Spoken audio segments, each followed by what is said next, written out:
اعوذ باللہ من الشیطان الرجیم بسم اللہ الرحمن الرحیم۔ سورہ بنی اسرائیل کی چند آیتیں پڑھ رہا ہوں۔ آیت نمبر 13، آیت نمبر 14، آیت نمبر 15۔ وَكُلَّ إِنسَانٍ أَلْزَمْنَاهُ طَائِرَهُ فِي عُنُقِهِ، اور ہم نے ہر انسان کی برائی بھلائی کو اس کے گلے لگا دیا ہے۔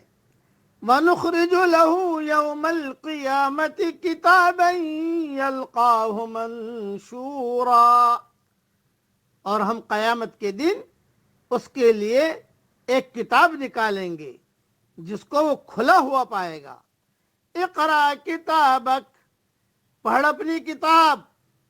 کفا بنفسک اليوم علیک حسیبا، آج اپنا حساب لینے کے لیے تو خود ہی کافی ہے۔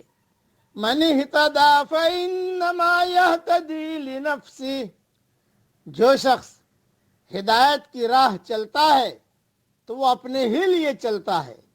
ومن ضل فانما یضل علیہا، اور جو شخص بے راہ ہوتا ہے وہ بھی اپنے ہی نقصان کے لیے بے راہ ہوتا ہے۔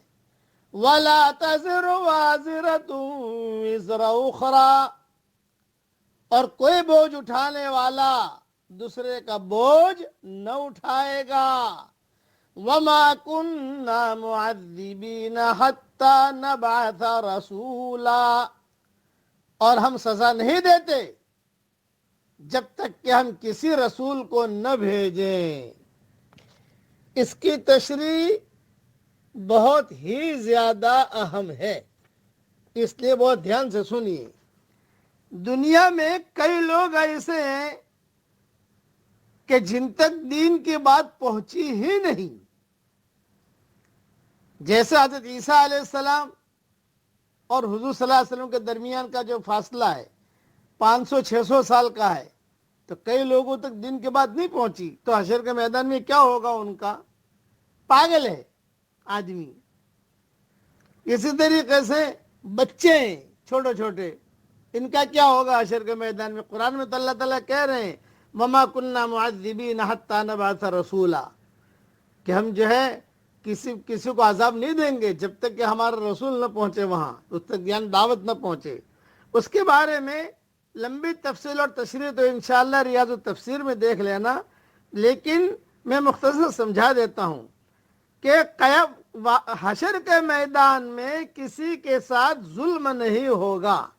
اسی طرح بہرا آدمی نے کچھ سنا ہی نہیں ہے، اسے کچھ پتہ ہی نہیں ہے بیچارے کو کہ کیا ہو رہا ہے، کیا قرآن ہے، کیا احکامات ہیں اللہ کے۔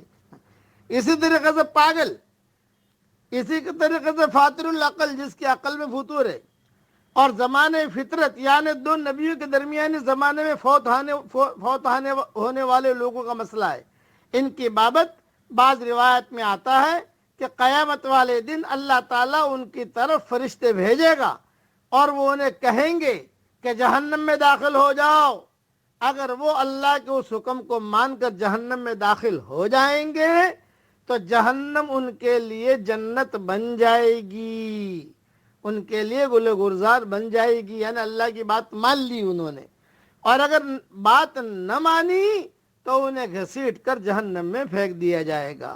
یہ حدیث مسند احمد جلد 4 صفحہ 24 پر موجود ہے، اور ابن حبان جلد 9 صفحہ 226 پر موجود ہے، اور جامع صغیر حدیث نمبر 888 میں موجود ہے۔ اور چھوٹے بچوں کے بابت اختلاف ہے۔ مسلمانوں کے بچے تو ہر حال میں جنت میں ہی جائیں گے، چلو ان کا تو کوئی مسئلہ ہی نہیں ہے، چھوٹے بچے وہ تو جنت میں ہی جائیں گے، لیکن مشرکین کے بچوں کا کیا ہوگا؟ یہ ہے بھئی ان تک دین کی بات تو پہنچی نہیں ہے، کئی مشرکین کے بچے مر جاتے ہیں تو ان تک دین کی بات تو کوئی پہنچی نہیں، تو ان کا کیا ہوگا؟ تو اس کے بارے میں جو صحیح قول علامہ ابن کثیر نے لکھا ہے کہ میدان محشر میں ان کا بھی امتحان لیا جائے گا۔ جو اللہ کے حکم کی اطاعت اختیار کرے گا وہ جنت میں، اور جو نافرمانی کرے گا وہ جہنم میں جائے گا۔ لیکن صحیح بخاری میں ایک روایت ہے کہ مشرکین کے بچے بھی جنت میں جائیں گے۔ دیکھیے صحیح بخاری جلد 3 صفحہ 251۔ اسی طریقے فتح الباری میں بھی مضمون موجود ہے۔ یہ میں نے مختصر آپ کو سمجھا دیا۔ خلاصہ کلام یہ ہے، حشر کا میدان آنا ہے، اللہ کے سامنے کھڑا ہونا ہے اور اللہ تعالیٰ کو جواب دینا ہے۔ اللہ تعالیٰ ہمیں اس دن کی تیاری کرنے کی توفیق عطا فرمائے، آمین۔ وآخر دعوانا ان الحمد للہ رب العالمین۔